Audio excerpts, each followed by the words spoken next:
Entonces, más o menos lo que vamos a trabajar el día de hoy, o lo que vamos a explicar, es un poco de las teorías de la teoría conductual. La teoría conductual en la psicología habla de una teoría del aprendizaje en la cual centra su atención en el entorno, en el ambiente. Quiere decir que este ambiente es el que regula en realidad la conducta del organismo.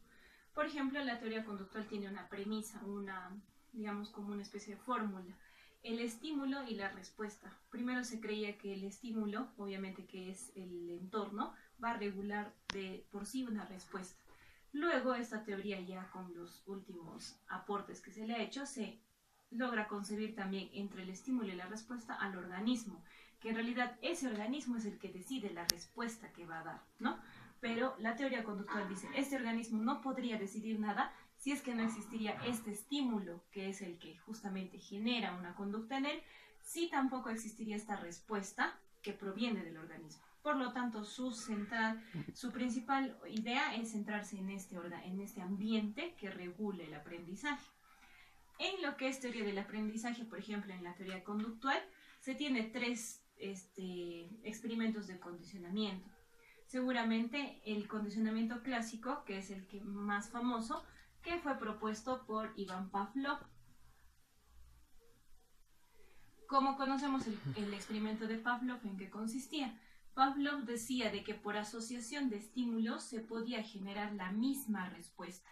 Entonces, su condicionamiento se basaba principalmente en el trabajar con los estímulos.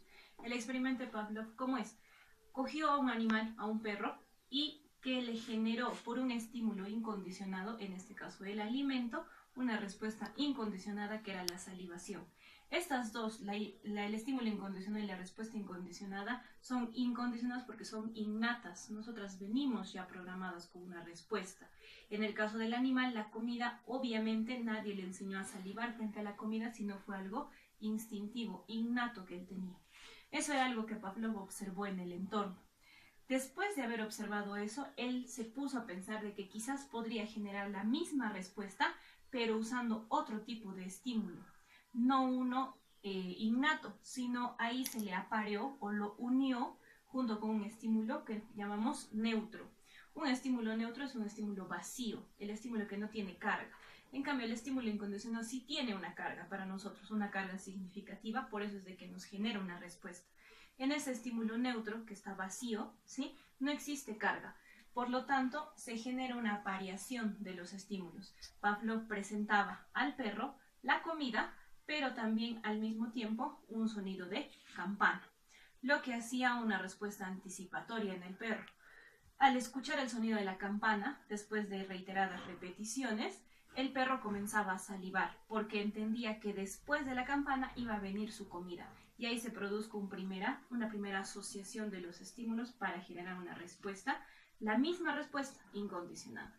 Cuando esto se repite reiteradas veces, y ya en teoría de aprendizaje seguro lo van a ver, que la mejor repetición es la intermitente, para que no se produzca la extinción del aprendizaje, este estímulo neutro que no tenía carga, coge la carga del estímulo incondicionado.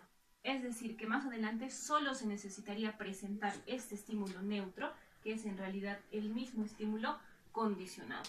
Y ese estímulo que ya tiene carga porque ha cogido la carga del otro estímulo va a generar la misma respuesta condicionada.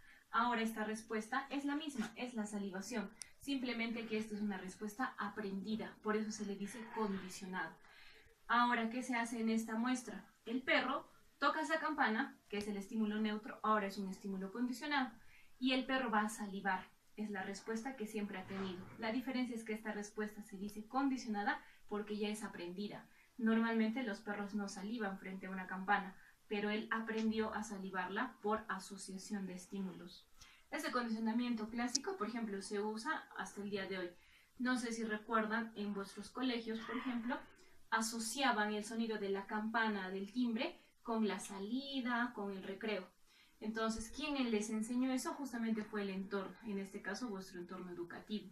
Les dijo, cada vez que habría cambio de hora, va a tocar la campana. Entonces, la campana en realidad es vuestro estímulo neutro, no tenía carga.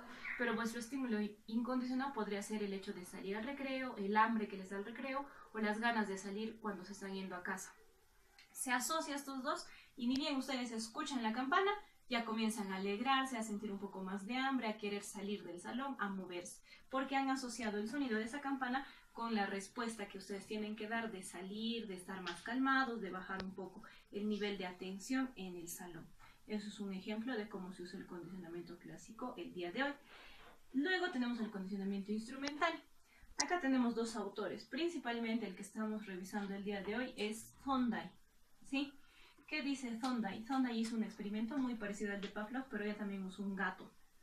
Agarró a un gato que estaba hambriento y lo metió en una caja. De fuera de la caja estaba la comida del animal. Él podía ver la comida que estaba ahí afuera. Entonces, la comida para el gato va a venir a ser el estímulo. Ese estímulo es igual, o sea, sigue siendo natural, incondicionado.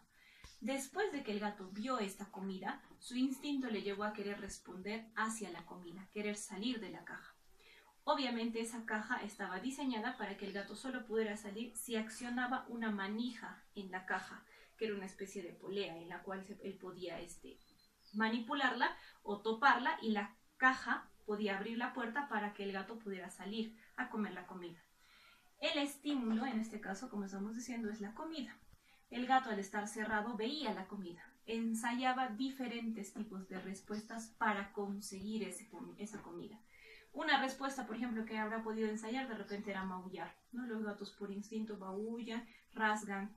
Entonces, cualquier respuesta que él haya tenido que no le haya generado la satisfacción de llegar a la caja se conocía como error. Maullaba y no lograba la comida, rascaba y no lograba la comida. De repente se tiraba en la caja a dormir y no conseguía la comida. Hasta que por accidente, primero por accidente, como se dice por ensayo, se logra hacer la conducta que se quiere en el animal. El gato accidentalmente toca el dispositivo para que la caja se abra. Y esa respuesta le generó un acierto, una respuesta positiva en la cual acá sí consiguió el alimento. ¿Sí? Acá sí consiguió el alimento. Entonces, esto, lo que tenía que hacer el gato era ensayar una y otra vez. La primera vez obviamente demoró más en salir de la caja porque estaba ensayando sus respuestas. Pero en la tercera, cuarta, quinta y ya las posteriores lo hacía de manera automática. Sabía que llorando no iba a conseguir nada, sabía que maullando no iba a conseguir nada, sabía que aruñando no iba a conseguir nada, pero que si tocaba el dispositivo de la caja podía salir. Por ensayo y error es que él aprendió a abrir y salir de la caja para poder alimentarse cada vez que él deseara. Es importante, pero en el condicionamiento instrumental de Thorndike, la preparación del organismo, es decir, cómo el gato estaba motivado a llegar a la comida. Obviamente esta preparación tiene que ser de acuerdo al organismo. En el caso del animal, Thorndike dejó al gato sin comida por un tiempo prolongado para que él tuviera hambre. Un gato normalmente, si no tiene hambre, no sale a buscar su comida, probablemente se quede en la caja a dormir. Lo mismo pasa en nosotros, si no tenemos una preparación adecuada, que en realidad el ambiente nos está brindando y seguimos ensayando y ensayando unas respuestas, va a ser más difícil que lleguemos al acierto, si no vamos a caer en el error. Un ejemplo del condicionamiento instrumental es lo que ustedes hacen cuando juegan videojuegos, por ejemplo. En los videojuegos hay algunos videojuegos que son de ruta, o sea, de mapas creo que juegan, ¿no? Entonces, van yendo por un camino y, no sé, ven por ahí una cueva, entran a la cueva y mueren, ¿no? Porque en los videojuegos creo que las vidas se terminan, mueren. Entonces mueren. Luego dicen ya, la siguiente vez que juegue ya no voy a entrar a esa cueva. Por memoria, ¿te acuerdas? Entonces la siguiente vez estás avanzando, ya no entras a la cueva, pero de por ahí, no sé, encuentras un árbol. Coges el árbol y también mueres. Entonces, la siguiente o tercera vez que tú entres ya no vas a entrar ni a la cueva, ni vas a tocar el árbol, ni a hacer nada de eso, sino ir por otro camino y así ensayando el juego, logras llegar al acierto y logras adquirir destreza en lo que es vuestros videojuegos. Eso es lo que a veces se usa también para enseñarles en lo que es la práctica, ensayo y error. Nosotros les damos entre mayor práctica, menor probabilidad de error. Más bien te va a salir más fácil el hecho de poder hacer la tarea que te estoy demandando. Y el último condicionamiento, que es el vicario, acá tenemos a Bandura, ¿sí? A Bandura. ¿Qué hizo Bandura? Bandura hizo un condicionamiento por observación. Su condicionamiento vicario también se conoce como condicionamiento observacional. Bandura agarró a un niño, a un pequeño niño, y él, que es el organismo, en este caso el niño, fue sometido a un estímulo. El estímulo para Bandura fue el modelo. En este caso, para el niño fue una televisión, una estimulación visual auditiva. En esa televisión, en ese modelo que tenía, se proyectaban hacia el organismo conductas agresivas de violencia. Lo que pasaba es de que el organismo tiene la capacidad de imitar lo que está viendo del modelo.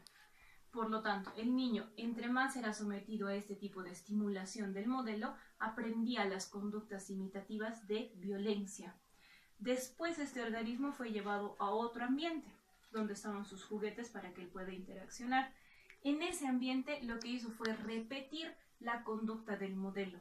La agresión que veía en la televisión ya también él la repetía hacia sus juguetes, específicamente a un muñeco que se conoce como el muñeco Bogodol. El muñeco Bogodol, ¿cuál es ese muñeco? El que tiene la figura más o menos humana, porque en el modelo lo que veía era violencia entre seres humanos. Entonces lo que hacía el niño de Bandura era replicar eso con el juguete que mejor se acondicionaba a él. Aparte que ese muñeco tiene la ventaja de que cuando lo golpeas o cuando le propinas violencia, el muñeco vuelve, se pone de pie de vuelta.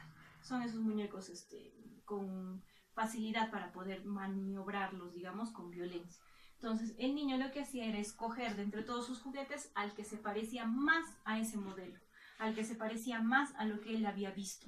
Y se consiguió un condicionamiento por imitación. Lo más importante acá que es que la conducta va a ser copiada. La respuesta a esta conducta es copiada de un modelo. El modelo tiene que ser importante para el organismo, tiene que estar ahí en contacto con él. Si no existiera contacto del modelo, el organismo no va a poder copiar la conducta.